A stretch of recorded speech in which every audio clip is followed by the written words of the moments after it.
Hello. औसान मैया का गीत आप लोग सुनिए और बताइए कैसा लगा आप लोगों। रंजना देहाती लोकगीत चैनल पे हमारे सभी भाई बहनों का स्वागत है।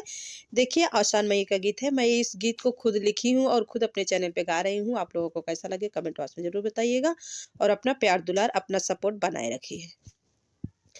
मी जाता घोड़ावानी दाई गई हो हमारी अवसानी मैया। मी जाता घोड़ावानी दाई गई हो हमारी अवसानी मैया।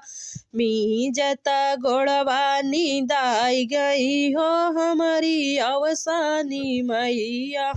पंडित के पूजा माई के मन ही न भावई। पंडित के पूजा माई के मन ही न भावई। पंडित के पूजा माई के मन ही न भावई। सुहागिन का देख मुस्काई गई हो हमारी अवसानी मैया। सुहागिन का देख मुस्काई गई हो हमारी अवसानी मैया। मी जाता घोड़वानी दाई गई हो हमारी अवसानी मैया। मी जाता घोड़वानी दाई गई हो हमारी अवसानी मैया। मी जाता घोड़वानी दाई गई हो हमारी अवसानी मैया। मी जाता घोड़वानी दाई गई हो हमारी अवसानी मैया। सुख सोमवार माँ के मन ही न भावई। सुख सोमवार माँ के मन ही न भावई। सुख सोमवार माँ के मन ही न भावई। सुख सोमवार माँ के मन ही न भावई। बिफई के दिन आई गई हो हमारी अवसानी मैया। बिफई के दिन आई गई हो हमारी अवसानी मैया। बिफई के दिन आई गई हो हमारी अवसानी मैया। मी जाता घोड़वानी दाई गई हो हमारी अवसानी मैया। मी जाता घोड़वानी दाई गई हो हमारी अवसानी मैया। मी जाता घोड़वानी दाई गई हो हमारी अवसानी मैया। लड्डू मिठाई माँ के मन ही न भावै। लड्डू मिठाई माँ के मन ही न भावै। लड्डू मिठाई माँ के मन ही न भावै। लड्डू मिठाई माँ के मन ही न भावै। चनवा देखी मुस्काई गई हो हमारी अवसानी मैया। कुरवा का देखी मुस्काई गई हो हमारी अवसानी मैया। चनवा का देखी मुस्काई गई हो हमारी अवसानी मैया। मी जाता घोड़वानी दाई गई हो हमारी अवसानी मैया। मी जाता घोड़वानी दाई गई हो हमारी अवसानी मैया। भजन कीर्तन माई के मन ही न भावै। भजन कीर्तन माई के मन ही न भावई। भजन कीर्तन माई के मन ही न भावई। पचरा के गीतिया लो भाई गई हो हमारी अवसानी मैया। पचरा के गीतिया लो भाई गई हो हमारी अवसानी मैया।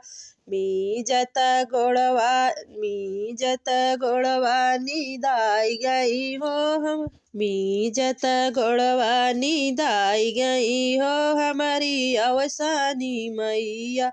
मी जाता घोड़वानी दाई गई हो हमारी अवसानी मैया। हमारी अवसानी मैया। मी जाता घोड़वानी दाई गई हो हमारी अवसानी मैया। हाथिया घोड़ा माई के मन ही न भावई। हाथिया घोड़ा माई के मन ही न भावई। हाथिया घोड़ा माई के मन ही न भावई। पैदल फेरवा डाल गई हो हमारी अवसानी मैया। पैदल फेरवा डाल गई हो हमारी अवसानी मैया। पैदल फेरवा डाल गई हो हमारी अवसानी मैया। मीजता गोड़वानी दाई गई हो हमारी अवसानी मैया। मीजता गोड़वानी दाई गई हो हमारी अवसानी मैया। हमारी अवसानी मैया। लाल सिंदूरवा माई के मंगिया सजाए। लाल सिंदूरवा माई के मंगिया सजाए। लाल सिंदूरवा से मंगिया सजाए। लाल सिंदूरवा से मंगिया सजाए। बिंदिया का देख मुस्काई गई हो हमारी अवसानी मैया। बिंदिया का देख मुस्काई गई हो हमारी अवसानी मैया। मीजता गोड़वानी दाई गई हो हमारी अवसानी मैया। मीजता गोड़वानी दाई गई हो हमारी अवसानी मैया। मीजता गोड़वानी दाई गई हो हमारी अवसानी मैया। गंगा जल से कलशा भराए। गंगा जल पानी से कलशा भराए। गंगा जल पानी से कलशा भराए। अमवा के टेरी सजाए हो हमारी अवसानी मैया। अमवा के टेरी सजाई दे हो हमारी अवसानी मैया। हमारी अवसानी मैया। 14 सोहागिन का निवती बुलाए। 14 सोहागिन का निवती बुलाए। 14 सोहागिन का निवती बुलाए। अपने अवसानी माई की पूजा कर। अपने अवसानी माई की पूजा कराए। अपने अवसानी माई की पूजा कराए। मिली मिली भजन सुनाए हो हमारी अवसानी मैया। मिली मिली भजन सुनाए हो हमारी अवसानी मैया। मीजता गोड़वानी दाई। मीजता गोड़वानी दाई गई हो हमारी अवसानी मैया। मीजता गोड़वानी दाई गई हो हमारी अवसानी मैया। हमारी अवसानी मैया। अवसान मैया का गीत आप लोगों को कैसा लगा कमेंट बॉक्स में ज़रूर बताइएगा। इस गीत को हमने खुद लिखा है। अगर कहीं गलती होगी तो अपनी छोटी बहन समझ के माफ़ करिएगा। हमारा गीत जैसा भी लगे आप लोग कमेंट बॉक्स में ज़रूर बताइएगा।